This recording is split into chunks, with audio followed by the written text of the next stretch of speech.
Bismillahirrahmanirrahim. Assalamualaikum warahmatullahi wabarakatuh. Ya, bertemu lagi ya. Ini untuk mata kuliah hukum acara pidana. Pertemuan pertama kita telah berlangsung minggu lalu. Sekarang minggu ini pertemuan kedua untuk hukum acara pidana. Saya ingatkan kembali untuk RPS-nya ya. Ini RPS-nya yang minggu lalu, yang mana kita telah membahas mengenai pengertian, tujuan, tempat, ya, sumber, asas-asas, sejarah hukum acara pidana. Ini Anda harus sudah menguasai. Nah, kemudian yang kedua, untuk pertemuan kedua kali ini kita akan membahas mengenai sistem penuntutan pidana modern.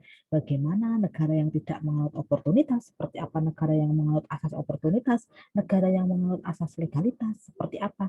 Ini yang akan kita bahas. Begitu ya untuk pertemuan yang kedua ini. Jadi saya mereview pertemuan pertama yang nanti Anda harus menyampaikan itu apa yang telah Anda dapatkan di pertemuan yang pertama ya. Ini yang kedua, pertemuan yang sekarang yang hari ini ya yang akan kita bahas. Kemudian saya tampilkan PPT-nya untuk pertemuan kedua ini ya. Bagaimana tema kita hari ini mengenai sistem penuntutan pidana modern. Seperti apa? Ini kita prolog dulu ya. Sebenarnya asas oportunitas itu apa sih? Kan begitu ya. Jadi suatu asas hukum yang dapat memberikan wewenang kepada penuntut umum untuk menuntut atau tidak menuntut dengan atau tanpa syarat seseorang ataupun badan hukum yang telah mewujudkan delik demi kepentingan umum. Jadi ini kaitannya asas oportunitas ini berkaitan dengan yang namanya JPU ya atau penuntut umum itu ya. Nah, kemudian secara harfiah sebenarnya oportunitas itu sebenarnya ketepatan, kepantasan, menguntungkan saat yang tepat atau ada manfaat yang baik kan begitu ya digunakan. Dan dalam hal tersebut jelas sekali bahwa ruh dari asas ya, asas oportunitas ini gunanya untuk apa? Ditujukannya sebenarnya memberikan kemanfaatan, kelayakan dan kesempatan ya, guna kepentingan masyarakat sebenarnya kan itu ya. Nah, ini negara-negara mana yang tidak menganut oportunitas ya ini ya.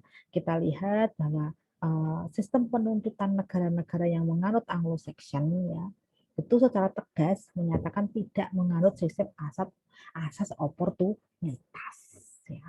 Nih, ini sudah secara jelas seperti itu. Ya, meskipun Inggris tidak menganut sistem asas oportunitas seperti Indonesia ya. Nih ya. Namun Inggris tetap menerapkan hal pengenyampingan perkara demi kepentingan umum. Nah, seperti halnya sistem penuntutan di Indonesia yang sangat tegas menyatakan menganut sistem asas oportunitas. Kalau Indonesia tegas menyatakan menganut sistem asas oportunitas. Dan di dalam asas oportunitas disebutkan bahwa ini penuntut umum tidak wajib melakukan penuntutan terhadap seseorang yang dinyatakan bersalah melakukan tindak pidana. Nah, di situ apabila dalam pertimbangannya dapat merugikan kepentingan umum, sehingga demi kepentingan umum seseorang yang melakukan tindak pidana dapat tidak dituntut. Ini ya. Jadi pengaruh sistem hukum pada negara seperti Malaysia, Singapura, Australia, ini di sini lebih ditetapkan sebagai konsepsi Anglo-Saxon. Nah, ini ya. Dan sebaliknya pengaruh Belanda dengan sistem Eropa kontinental memberikan dasar konsepsi yang dominan di sini. Nah, ini ya. Tuh, jadi yang tidak menganut oportunitas tadi apa? Ya negara-negara ya termasuk Inggris kan begitu ya. Nih ya. Nih ya. Yang termasuk Malaysia, Singapura, Australia kan begitu ya. Ini negara-negara yang kemudian yang menganut oportunitas ini negara mana saja kan gitu ya. Ini ya di kawasan Asia Pasifik. Ya. Jadi oportunitas dianut antara lain Kejaksaan Jepang, ada Korea Selatan, Thailand, Kamboja, dan Indonesia. Ya. Biasanya negara-negara yang bertradisi civil law system. Ya.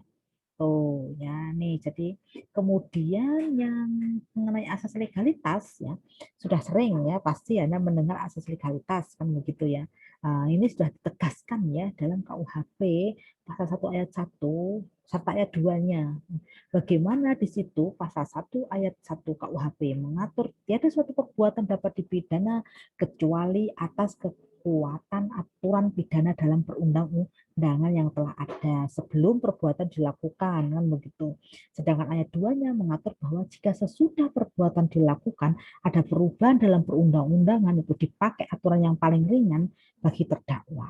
Nah, di sini pencantuman asas legalitas tersebut itu sebagai wujud apa? Dari kepastian proses hukum yang mana melindungi individu dari kesewenang-wenangan penegak hukum di Indonesia. Begitu nih ya. Jadi tetap dilindungi nih individu-individu yang kemudian ya untuk mendapatkan kepastian proses hukum, nah gitu ya.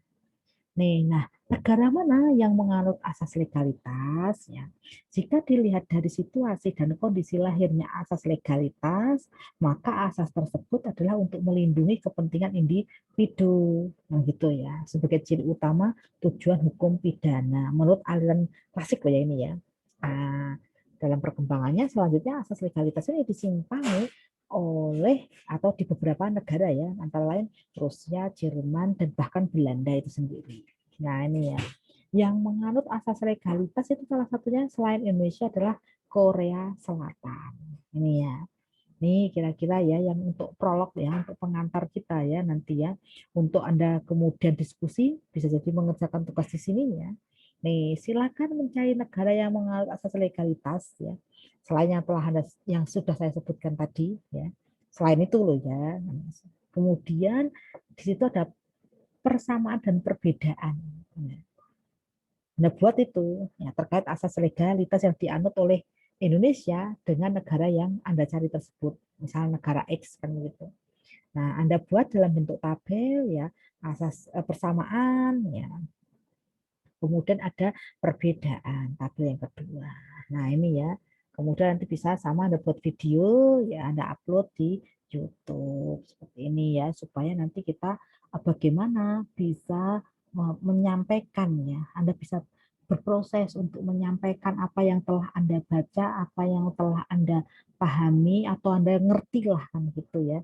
Tuh, untuk diskusi nanti kita bisa diskusi lewat Zoom, kemudian kolom chat, kemudian juga chat YouTube, atau kita di grup WA. Nah, ada 3 media yang kita gunakan untuk diskusi ya, tanya jawab ya. Tuh, itu ya kira-kira ya dari saya pengantar prolog ini ya.